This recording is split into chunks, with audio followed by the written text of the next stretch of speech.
Hey everybody, welcome back. Today I'm going to show you how to cook with your prepper stash. Today we're making some freeze-dried chicken piccata. Let's check it out.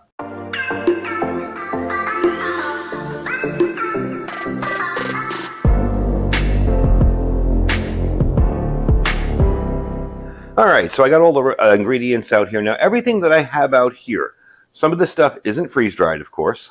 Some of it's just stuff that I've cut up fresh or stuff that I have.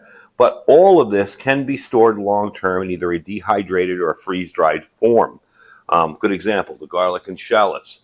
I have both of those in freeze-dried garlic, freeze-dried shallots. Butter powder, we can make butter out butter powder. Capers last forever if you store them. They're practically all salt. Even the lemon juice, all of that can be stored long-term. I'm using fresh ingredients today because I'm making this for a video.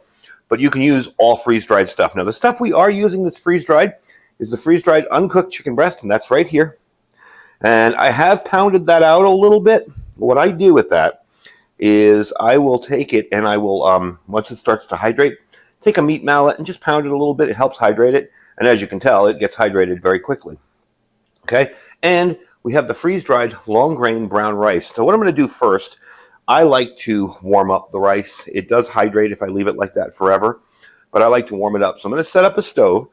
We're going to warm up the rice, and we're going to start putting all this stuff together, and I'll show you how this goes together. It's a very simple recipe, and during some kind of crisis or disaster, you may want to save this one because it can seem very, very upscale during something that's really, really bad. So let's check it out. I'm going to clear out my mess here, and we're going to set up the stove. We're going to get the rice going and get the chicken going. All right, so we got our Boulin stove going on back there. This guy is awesome. I will leave you a link if you're interested. I did do a review on it.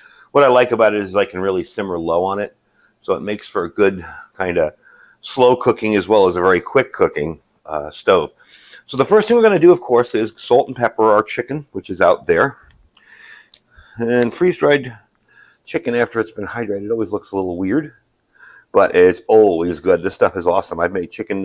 If you look back on my older videos, I've made chicken parmesan with this stuff. I've made a ton of different stuff with this. So what we're going to do with this, that's a whole lot of salt and pepper there. What we're going to do with this is dredge it through the flour, okay? And then I'm going to stick it in a pan over here, and it's going to wait till a little bit later. But the first step is just to kind of dredge this through the flour, get a little flour on it, okay? That will help thicken up the sauce as well later, okay? There we go. Real simple. So once this is done, we're going to start working on the sauce. The rice is pretty much done. I mean, it's almost, that rice was done to begin with, but I like to put it in there just to make sure I get every last little bit of it, you know, hydrated and soft, because there's nothing worse than eating a delicious meal and biting into one little piece of rice that's still rock hard. So there we go. That's done. Okay, let me get this stuff out of the way and wash off my hands, and I'll take you to the next step, which is going to be making the sauce for the piccata. All right, so we're going to add a little bit of butter and the olive oil that we have measured out. Now I'm going to use about half. I'm not very accurate when I do this kind of stuff. I kind of just measure it out with eyeballs. But it's supposed to be 2 tablespoons of butter. And remember that you're going to be using this as the sauce later, so you want this to kind of break down and caramelize. And I'm going to use about half of this because this recipe is for 4 pieces, not 3. I'm going to use like 3/4. That's good. And you want to let that sizzle. When that starts to sizzle, you're going to put your chicken in. Once your chicken is cooked, you're going to take it out, and you're going to start making the sauce. So let this get up to sizzling, and we'll put the chicken in. We'll turn it up a little bit, too, because I had it really low. One of the nice things about this stove is you can really crank it up if you need to. That's not even beginning to get cranked up. Not even started. All right. So we're going to let that all kind of sizzle, melt down, and get ready. Bring you back when we're putting the chicken in. All right, so we got a nice melt of butter and everything else in there. Now, one of the tricks I'm going to tell you with the freeze-dried chicken, especially uncooked meats when you hydrate them, is to make sure you wring them out a little bit. Now, I don't mean sitting there and wringing it out, but make sure you push it flat and you get all that water out, because you don't want the water to cook, you know? You don't want it to become poached. You want it to become, you know, just like regular chicken breast. All right, put it in there for about 5 minutes, till each side is cooked and browned up. Then you take it out. We're going to transfer this to another plate, and we're going to take it out and move on with making the sauce. And this is really simple. You know, even with one burner here, you see I'm doing this. And that's why I wanted to use one burner today and not my dual burner. I wanted to show you how incredibly easy it is to do this with freeze-dried wholesaler food. All right, I think we got a good brown on the one side there. There we go. Yeah, that's actually looking really good. Perfect. Okay, there we go. Remember too, folks, when you're working with chicken, to make sure you practice food safety and don't cross-contaminate stuff. Remember, that's raw chicken. Always, there's a risk always of salmonella or something like that. So you want to be extra careful and not poison your friends while you're cooking your survival meals.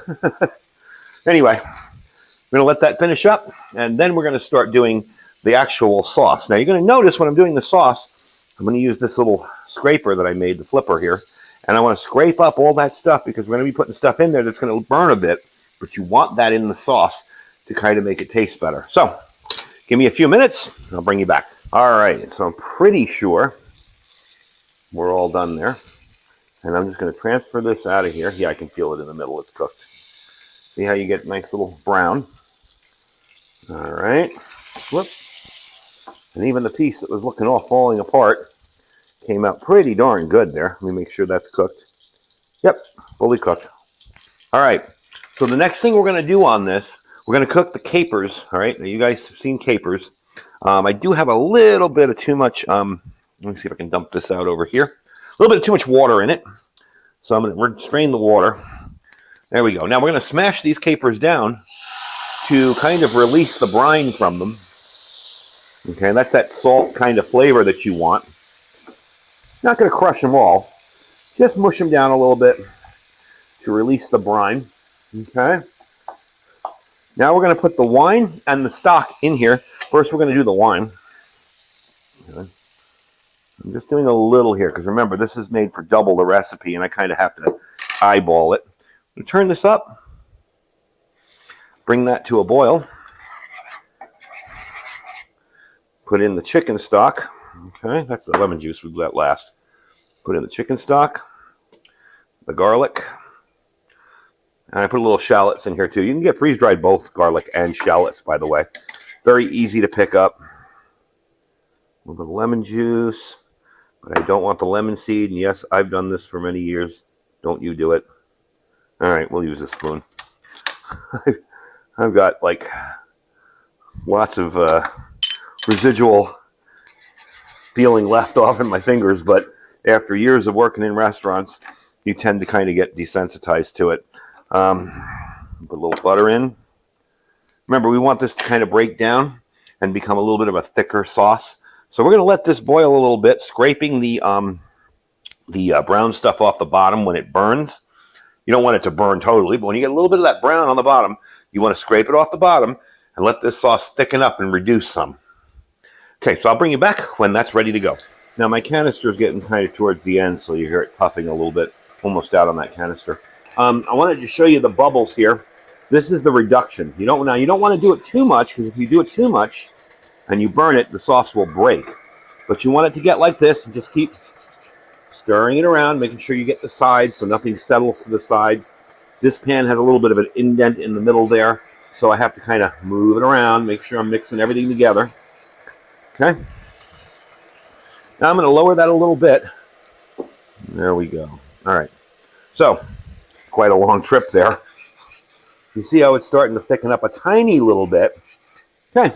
So we're going to finish that off, let it finish up, and I'll show you how this all goes together. All right, so I got it ready to plate up here. That stuff looks awesome. Take a look at that. Yeah, you see how nice and thick the sauce came out?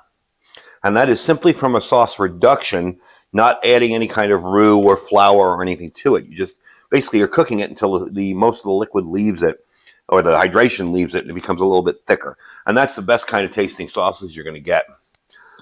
You can always add flour to something and it'll taste kind of pasty and floury. But if you do a reduction on it, now you see the rice came out awesome. This is their freeze-dried brown rice. And it does have a nice long shelf life on it. That's one of the nicer parts of this. Brown rice can be kind of tricky at times.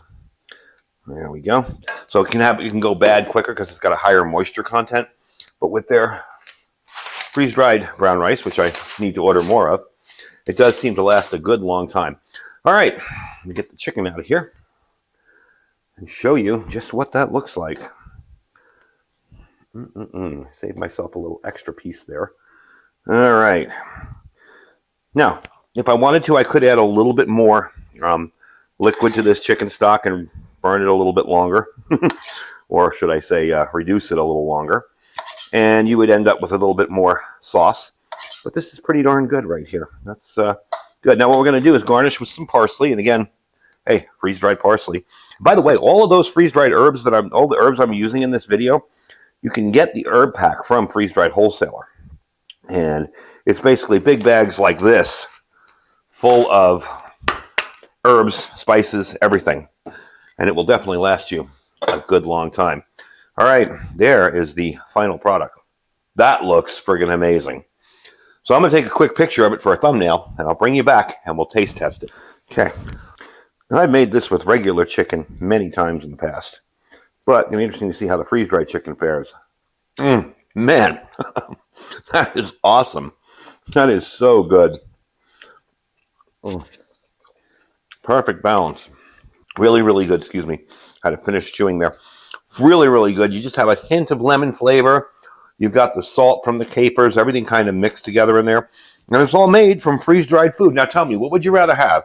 That or a Mountain House entree when things are looking bad? You know, definitely no contest there. I would definitely rather have that. So that is a simple, easy chicken piccata that you can make with your prepper stash. And this goes for any kind of freeze-dried chicken. If you have chicken breasts from another company, you can still make it. I prefer freeze-dried wholesalers because I know what goes in there. You can look at the ingredients here, you know. Ingredients: chicken breast, boneless and skinless, rib meat removed. That's it. There's no, you know, no soy, no weird stuff added, no chemicals, no nothing. It's just chicken. Anyway, folks, looks like I'm going to have a really good lunch here. Don't forget to check the link down below. Now, my freeze-dried wholesaler link will save you 15% on any kind of food you want to order. And as you can see, there's everything there, from long grain rice to cheesecake to chocolate to, you know, filet mignon to chicken to burgers, everything freeze-dried. Some of the stuff is requires you to hydrate it a little differently. You may need to steam some of it. You may need to soak some in butter. All in all, very easy to use and a very high-quality product. Anyway, folks, thanks for watching. Don't forget to check out all our links down below. We have our freeze-dried wholesaler link, like I told you. That's a 15% off just for using my link. There's no codes. You get to the checkout area there, the checkout in your cart, when you're checking out, and you will see my discount for using my link down below. Below that, My Patriot Supply, preparewithiridium.com. Got some great deals on some freeze-dried food there as well. And our Thrive Life freeze-dried food store as well. As you can tell, folks, I am telling people to prep heavily on the food. I think that's going to be our issues in the weeks and months and possibly years coming up. So definitely get moving on your preps. And thanks for watching. Stay safe and stay prepared.